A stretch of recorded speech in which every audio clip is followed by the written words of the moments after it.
All right. Hey, this is Pam Perry, and we are here today with a special edition with AARP Michigan State Director Paula Cunningham. Paula Cunningham, if you don't know, was inducted into the Michigan Women's Hall of Fame. So this something is really near and dear to her heart, her life's work. And what she's having coming up on next Wednesday is really important, called AARP Michigan Sisters and Friends. It's really a follow up to the one that was her brainchild last year that we did, and CC Winans was part of it, and then also to all of the minister wives and things like that. They were part of it, but really it was to talk about the issues that dealt with women. But before we get into what this is all about and why she did it, I want her to kind of tell us a little bit about the journey of how she got here and why this is important to you personally, and then why this is really like your life's work. I appreciate that, Pam. Thank you so much for having me on. I love talking about women and the strength that we have, the influence that we have. And this really has been, we need to, someone once said there's a special place in hell for women who don't lift up other women.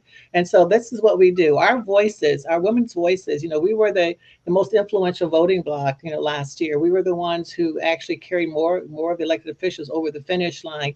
We have a strong, powerful voice. And when we unite that voice together, when we can create our own agenda, not, what this Democrat, this Republican, or this Libertarian, or this whomever tells us what their agenda is, but what's our agenda. And so last year we had 638 women who registered for My Sisters and Friends, the first one, Conversations That Count.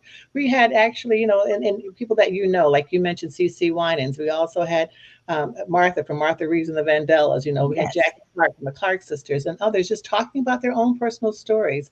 And so women have come together. Last year, they created an agenda around health and wealth. Those are the two issues that surface as the primary issues for women. More women are caregivers. More women are living longer than men. The fastest age in America right now, the fastest growing age is those who's 85 and older. So do you have enough money to make certain you have the same quality of life when you're 85 as you did when you were 55 or 45? And more women are becoming entrepreneurs. Do they have the same access to capital as others have? And can they get that capital? And those are issues that surfaced. We created an agenda around those issues of health and wealth. And we committed, last year we committed, okay, we're going to pound the pavement. We sent that agenda to everyone who was running for office, state and federal.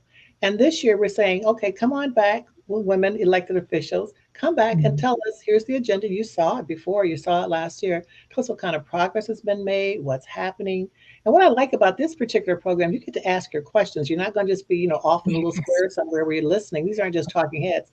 This really is a conversation. They're conversations that count. So I it's love that.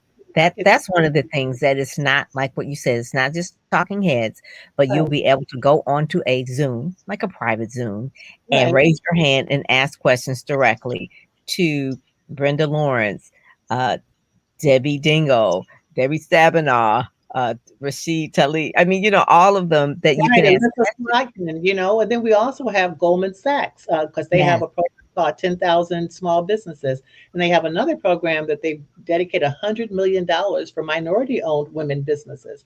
So we're going to talk to them about some of the issues that they're seeing and why did they do that. We're going to talk with Henry Ford Health Systems, and they've seen a lot during this pandemic. Paula You said Audrey from $100 million. yeah, $100 million. 100 million for That's enough for you to minority-owned. just get a ticket right there. Hello, and it's Right? free. Yeah, it's like they're And giving away $100 million. If you are a Black woman in business, this is a place to be. We're talking about health and wealth, and they go hand in hand.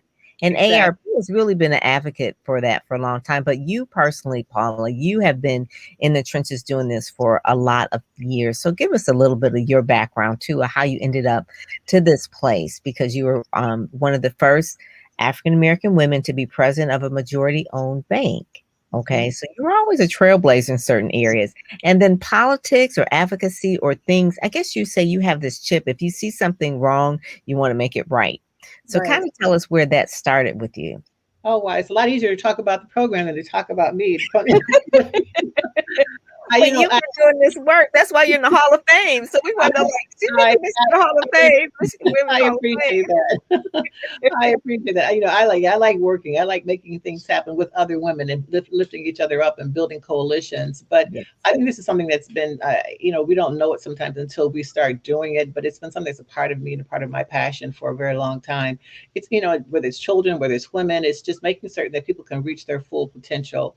And a lot of times we look at folks and we talk to folks and they don't realize what they're capable of. They don't realize how much potential they really have and what they can do. Not everyone was born with parents that said you can do anything or be anything that you want to be. And they used to have, and I used to argue all the time with, or not argue, but debate with my dear friend, Dr. Sharon Banks, who was the superintendent of Lansing Schools. And Sharon used to always say, you can't be what you can't see. And I said, yes, you can. I've never saw an African American female president of Lansing Community College, but I was one. I never saw a president CEO of a majority-owned bank, but I was one. And so you can dream, you can go beyond those things that you can see and create your own agenda. You don't have to adopt someone else's agenda. And collectively, girlfriend, when we pull our voices together and we can unite around, a common goal or common purpose, Yes. people will listen. And that's what this is all about. And that's what I've been trying to help people understand, to lift your voice. I'm a listener. I'm not that much of a talker. You tell me that you're interested in some kind of retirement program for financial security. You say that you're concerned about whether or not you're going to have the same quality of life later on. You're concerned about whether you're going to be able to take care of your own self or your grandmother because you're spending so much out of pocket money as a caregiver to take care, building ramps or whatever. I'm listening to that. And so we're going to build an agenda to make certain that you as a taxpayer, you as a person who matters, you as a person who votes, that you have a voice. And that's what this is all about. And so it's just something that that is very near and dear to my heart, is listening to the voices of those people who may not ordinarily have access, who don't give $10,000 to an elected official and can call them anytime. Your voice matters. And we need to make sure that we keep talking, we keep talking, we keep talking, but we have to keep listening. And I've told our elected officials, I've got Elmo. I don't know if you know Elmo. Elmo's my dear. Elmo is enough. Enough. Let's move on. So we don't want the elected officials just to keep talking. We want them to listen to what the people who are on the phone, who are on the Zoom call, are saying to them as well, and to figure out what kind of policies we need to create as a result of what they're telling us. And one of the people too, Brenda Lawrence, she's from the Detroit area. She actually grew up in Conant Gardens. She was on the east side of Detroit. She's one of those women that I just admire, love her as a friend and also as elected official. But when you are on with her, she does listen. And so conversations that count, when you're going to be leading this whole program, you'll be able to talk to her and they will, obviously it's recorded, but they'll be able to say, these are the action items that we need to work on. Because it's one thing for them to work in a bubble and say, okay, well, this is what I think, but we can actually tell them what it is that we really need. And so health and wealth. And so talk about the Michigan Bankers Association. I believe they're one of the collaborative partners as well. Absolutely. AARP is a nonprofit, nonpartisan organization, and we are very fortunate to have a lot of women who represent this great state in Congress. And so we wanted to make certain that we had some balance there as well, right? So we asked the Michigan Chamber of Commerce if they'd like to collaborate with us, and also Michigan Bankers Association if they'd like to collaborate with us. And they both said yes. And they're going to be on, they're going to give you some information and data about what's happened to women-owned businesses, and from the chamber, where we're going to talk to you a little bit about what's happened in terms of hospitals and what's going on with Michigan Health Association and what happened with women, particularly during the pandemic. So we are, again, we don't just talk about collaboration, but we collaborate with anyone. You don't care if you're Democrat, Republican, purple, blue, green eyes, purple eyes, whatever. If we can all come together and rally behind an agenda and have lift our voices, then that's where the power and the influence comes. And so we wanted to include Michigan bankers and Michigan hospital association. So that's why they're there as part of this organization, as part of this collaboration with us for this particular program. I love that. I love that. And, you said it's so easy, like we can collaborate, but that's the chip in you from way back that we're going to bring everybody to the table to make a difference. And so having Goldman Sachs, 10,000 Small Business, the lady from Henry Ford, I believe her name is Paula as well. Right. So her name is Paula. So there's two Paulas. There's a Paula and then there's a Pamela, right? So there's a Paula and a Pamela part of this. Yeah, I like the P's, Pam, Paula. Right. And so, and last year, I remember we did this talk, and Marilyn French Hubbard was one of the people that was part of it, because again, part of her mission or agenda is really health and wealth for women. And Right. so those are the two areas that we're really going to be talking about, because if you don't have health, you won't have wealth. And if you have wealth and you have poor health, then what's the point? And so in the season, pandemic, Delta virus, all of that stuff, those are the things that they're going to be talking about. And the opening remarks are by the Governor Gretchen Whitmer. yes, yes, that some is opening remarks about that. Yes, and I mean, and even when you talk about Michigan Chamber of Commerce, you know, people don't often think of us being allies with the Michigan Chamber of Commerce, but we do. We work with them as well. And you know, one of the things you can't refute the data. And more than Michigan has like something like 2.2 million people who are receive Social Security, and more than half of them, I think like 51%, depend on Social Security for their livelihood, for their major source of income. Wow. And what's that risk right now is Social Security, whether or not there's going to be enough to continue, you know. So we need to talk about the things that are important to us, not to AARP, not to Pam Perry, but what's important to you, ladies and gentlemen who are out there, my sisters and friends. What's important to you? And let your legislators, let your elected officials know those things. And so, yes, we've got some phenomenal people like Dr. Marilyn French Hubbard and some others who have been on this path for a very, very, very long time. Yes. And people can register. The event is free. It's next Wednesday, the 25th. It is from 11:30 to 1 o'clock.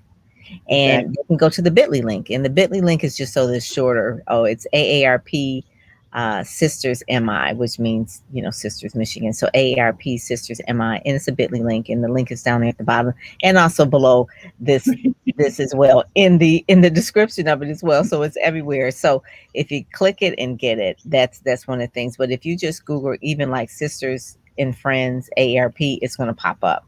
And that's one of the main things. So I just applaud you, because I know it's not easy to get all those powerful women in the room at the same time, from the governor to the reps, Debbie Dingell, Debbie Stabenow, Brenda Lawrence, and the other ones I can't. Elissa Slotkin and Rashida Tlaib. Yes. Those are the younger ones, I guess you would say. Some powerful women that we voted into office, you know. So let's talk with them. And they're all, like you said, it's very unusual to have them all in the room at the same time. And please know that my sisters means all of us. You know, if you are female, you are, and my friends means all the men who care about the sisters. So we invite all of you to join us. So thank you so much. And I just really want to just say thank you for all the work that you're doing. It's not an easy job.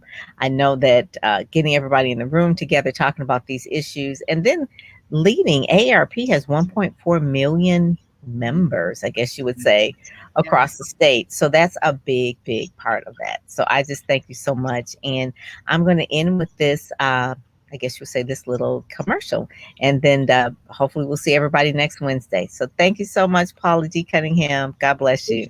Greetings, my sisters and friends. Please join us for a conversation about health and wealth. We have an all-star lineup along with our partners, Michigan Bankers Association and Michigan Chamber of Commerce. That all-star lineup includes a governor, a U.S. senator, 3 members of Congress, experts from Goldman Sachs and Henry Ford Health Systems. Bring your questions and your comments to this free live Zoom event on August 25th from 11:30 a.m. to 1 p.m. You can register here. All righty. Well, that is it. That sums it up, Paula. So thank you so much for joining us. We will see you next week. Appreciate you. All right. Bye-bye.